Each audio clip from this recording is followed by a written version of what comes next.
Welcome back, everyone, to the High Vibe Life podcast. I am your host, Lisa Holton, and today we have an amazing guest on. We have Chef Whitney on, and she is a health supportive personal chef in Laguna Beach, California. Whitney is passionate about wellness, the vibration of food, and supporting others in living their best life. So I cannot wait to chat with you, Whitney, and welcome to the podcast.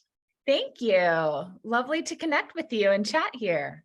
Yeah, so I'm so excited to hear more. How did you get into the field in the food industry and becoming a chef? Well, I've always been into health and wellness and food. It's just something that I've always enjoyed. So I was the only person in my neighborhood that had a lemonade stand growing up. And we ate out at a lot of restaurants when I was a kid, and I got to travel a lot as a child. So it made me very curious about food. And so I was constantly cooking with my parents and my grandparents and aunts and uncles. And as I got older, I just started to have a lot of stomach pains and health issues that no doctors could help me get to the root cause and solve. So over time, my intuition just kind of took over, and I felt like a lot of it had to do with food. So it just continued me down the path of learning about health and wellness and food, and naturally gave into my career path. I love that. I also love to cook and try new recipes. And I'm always amazed when my clients tell me that they don't know how to cook. So do you find that is more common than not, that people don't know how to cook or don't like to cook? Number one, I hear don't like to cook, which, hey, is great for a personal chef like me, because if you really, really don't like it, there are healthy solutions out there to get support. Two, yes, most people do not know how to cook or completely intimidated by it, because at no time in their life have they been shown or taught. So maybe they grew up in a house where their mom and dad didn't like to cook, so they really have no foundation. And what's been really interesting is I often find that people I meet or work for that don't like to cook, meaning they're intimidated, they don't like the process, they think it's just too complicated. They often don't have the equipment that supports them in doing their job. So cooking's really fun and easy, but you have to have a few basic tools to support you in doing the job. Just like you and I probably love working out and exercising, but we also have the tools to make it easy. We have the clothes and the shoes that support us, that make it easy for us to be flexible. But if you go and put on a pair of jeans and a really thick t-shirt that you can't move easily in, and a pair of flip-flops, yeah, exercising is not going to be fun. You're not going to be supported. Exactly. So what are a few tools someone would need to start off in the kitchen? So number one, you need a real knife, and you need to be comfortable holding that knife in your hand. So I often think people really need to go to a good culinary store and try different knives in their hand and find one that supports them. You only need two knives. You need, a traditional chef's knife, whether it's French or Japanese style, and you need a paring knife. Like, don't go buy a big set, just buy two knives. And then second, you need a wood cutting board. You need a solid wood cutting board that lays flat and stays in place. Like, don't participate in any of those gimmicks that you see at Target or Walmart or on an infomercial. That's those thin plastic where, there's one for seafood, one for veggies, one for meat. It's a gimmick. Don't participate. And the plastic's so thin, it's going to move around on your kitchen counter and fold up over time. So you just need a good wood cutting board. And then you need, like two pots, one to boil water and one to saute. And that even could be a cast iron skillet. But just start from there and you can really get going. I love that. So now I noticed you do have organic spices that you sell. So can you tell us, how did you kind of get into that? I think people are a little intimidated by using spice as well. So maybe how did you get into that? And then you can just give our audience an example of what are a couple spices they could start to use. Well, I really got into spice blends when I was in high school. My dad always made all of our own spice blends. So if we were going to have chicken or steak fajitas, he'd make our own blend. If we're going to grill chicken, he would make the blend that would go on the chicken that we would then grill. So I always got used to homemade spice blends. And when I went off to college, he stocked my little kitchen with all these great spice blends. And it wasn't until years later that I went to culinary school and I started to learn more about spices, how they're anti-inflammatory, they're super potent flavors that make it easier for us to have healthy, flavorful food without having to go out and buy so many different ingredients. But then that each individual spice really needs to be organic and non-irradiated, that there's a lot of junk on generic spice blends that you see at the grocery store. There's sugar, there's citric acid, there's MSG, there's stuff that's not even on the label.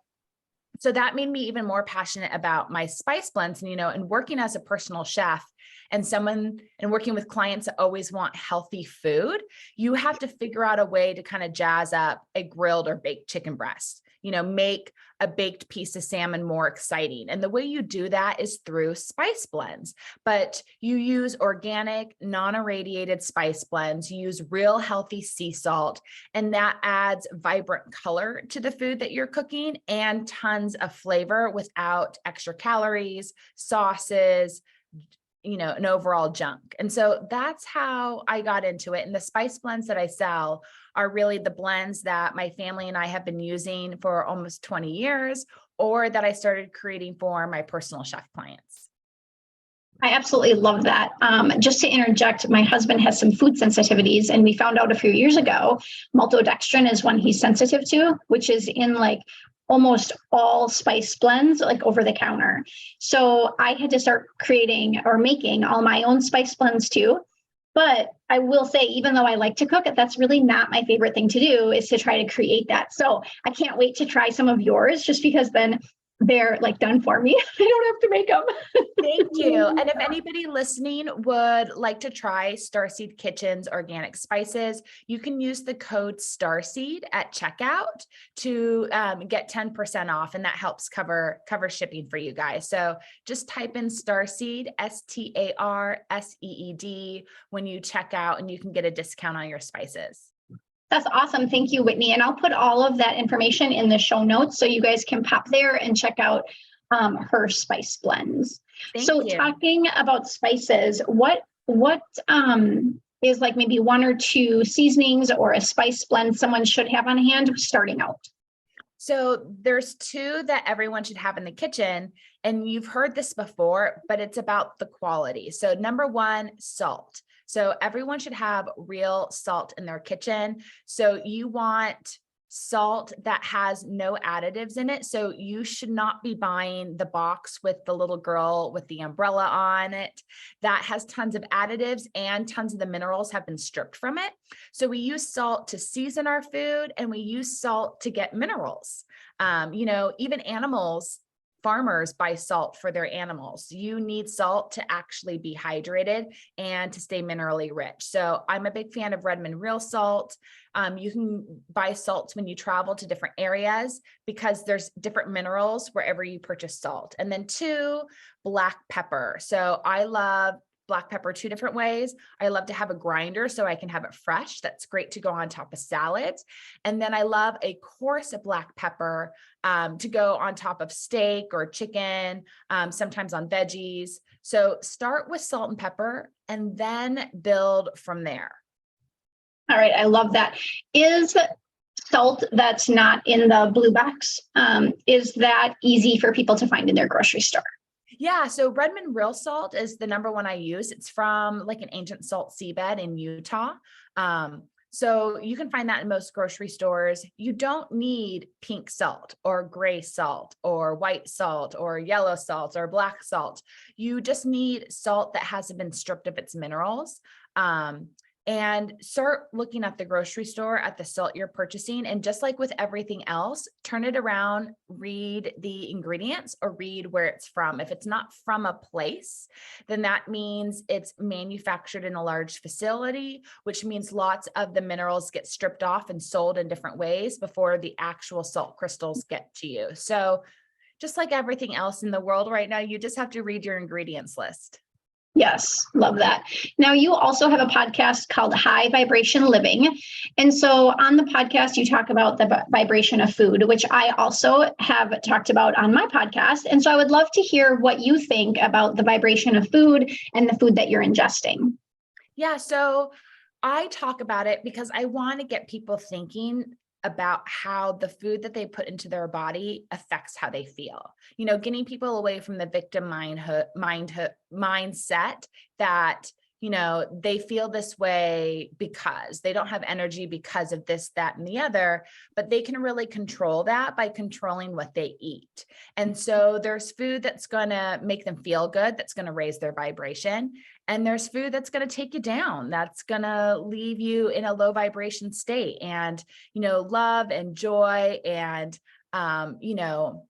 magic and just, those amazing things that happen to you on a random day aren't going to flow in your direction when you're eating junk food or canned food or processed food and you're down at a lower vibration. If you work on taking care of your vessel and moving yourself kind of in an upward fashion, everything will start flowing to you in life and in a much more easier way. So just reminding people, sometimes the easiest meal is just a simple meal.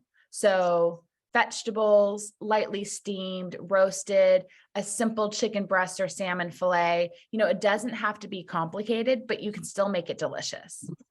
Yes, I love that.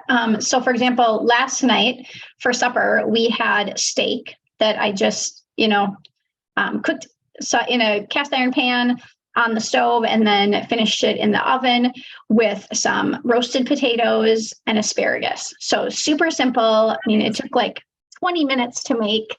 But I think what most people don't understand is you do have to plan and prepare. So I had to go to the grocery store to get those foods in order for me to cook them. So yes, it might be easier to go through a drive-through restaurant or to get some fast food or processed food, but you're not going to feel good. So what Whitney's talking about, if you feel low energy or you feel like your stomach hurts and you don't know why, think about what have I been eating in the last couple of days?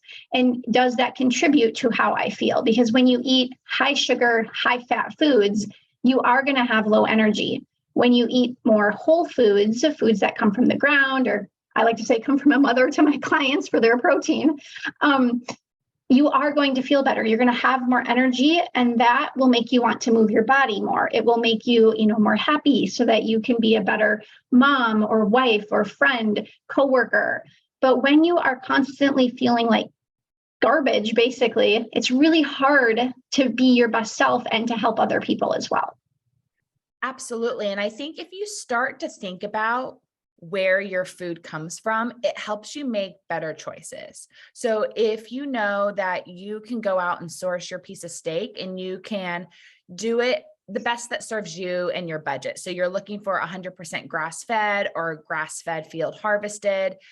And then you think about Taco Bell and where their ground beef comes from for their taco. And then you think about, okay, that flour tortilla, where's that flour tortilla from? What are the ingredients in it? And you look at the flour tortillas at your grocery store and you start to see all the ingredients in a flour tortilla. And you think, okay, so that's going into the flour tortilla at Taco Bell. What about the cheese? What about the hot sauce?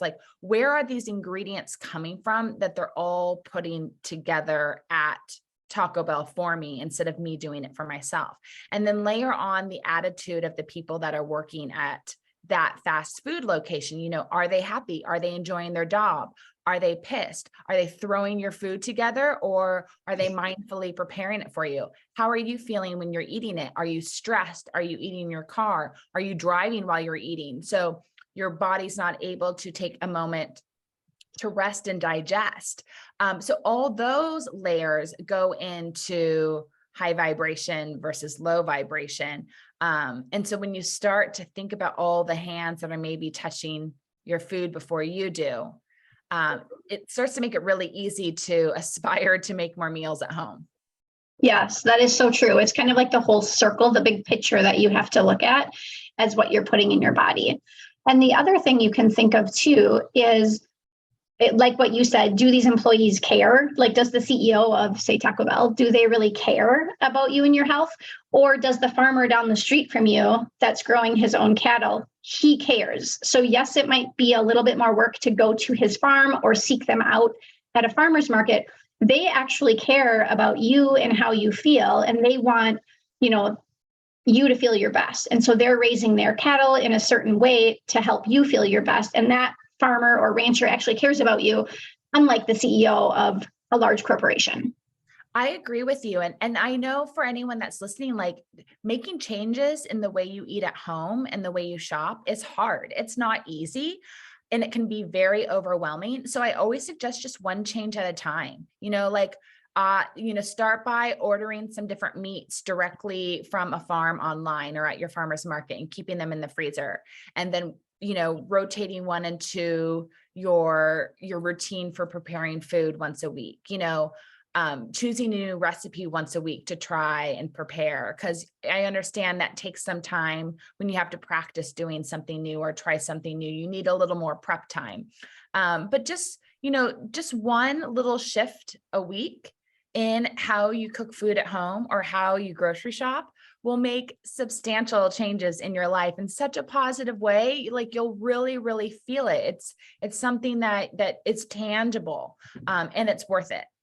Yes, absolutely. And we would love to hear how you guys are starting. So make sure to leave a comment and let us know what tip you're going to start off with this week. All right, Whitney, it's been fabulous to have you on the podcast, but real quick, we want to leave it with some fun questions. So I would love to hear from you. What is your favorite meal to cook?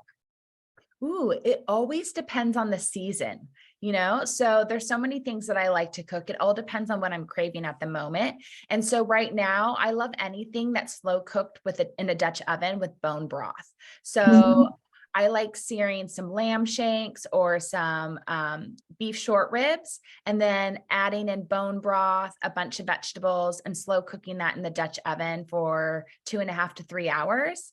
That's like such a delicious grounding meal. I absolutely love it. And when you make it at home, I can choose whether or not to make it gluten-free with no flour, or I can add a little cassava flour to thicken it up. And I can control all the ingredients. So it's really healthy and makes me feel good. Oh, that sounds delicious. And then the other question I know my audience is going to want to have is, since you are a personal chef, have you ever had a really tough client that wanted you to prepare like maybe something out of the ordinary or something, very extreme? And if you have, what maybe was that meal, if you want to share? Yeah, so I definitely think it happens. My job is to do customized meal prep for my client. So I'm prepping a variety of foods and then putting it away in the fridge for them to reheat later in the week. And so I've had clients that have wanted more complicated menu items that I just didn't feel like would reheat in 3 days really well. One of my clients wanted duck.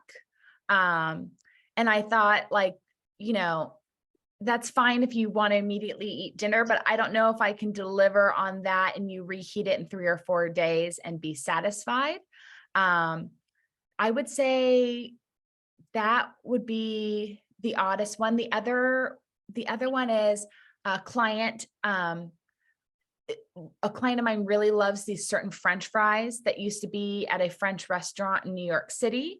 But they're actually quite complicated to make. Their round French fries. And they have to be soaked and fried and then fried again. A little more complicated of a dish. And again, not something that's going to reheat really well. It's a French fry. And so that one we're kind of putting off for a while. That's more maybe of a dinner party style dish. I agree. And so I just want to leave you with this one last question. Since you are talking about meal prep, what is maybe the easiest protein that you can make that will keep well for 2 or 3 days? Oh, chicken number one, whether you boil it and shred it, grill it, bake it, roast it. Chicken is great. It stays in the fridge for 5 days. I love a hard-boiled egg as well. So keep it in the shell, but hard boil your eggs on Sunday, keep them in the shell, crack them open whenever you want. It's so easy to add that with some rice and some kimchi and a few vegetables, and you got a great rice bowl. Lunch, dinner, even breakfast is done. That's fantastic. Thank you, Whitney, so much for all of your inspiration and tips today. And you guys, you can check out her podcast, her website, and follow her on YouTube and Instagram. Just go to the show notes to find all of that information out. Thanks, everyone, for tuning in, and we'll talk to you all soon. Thank you.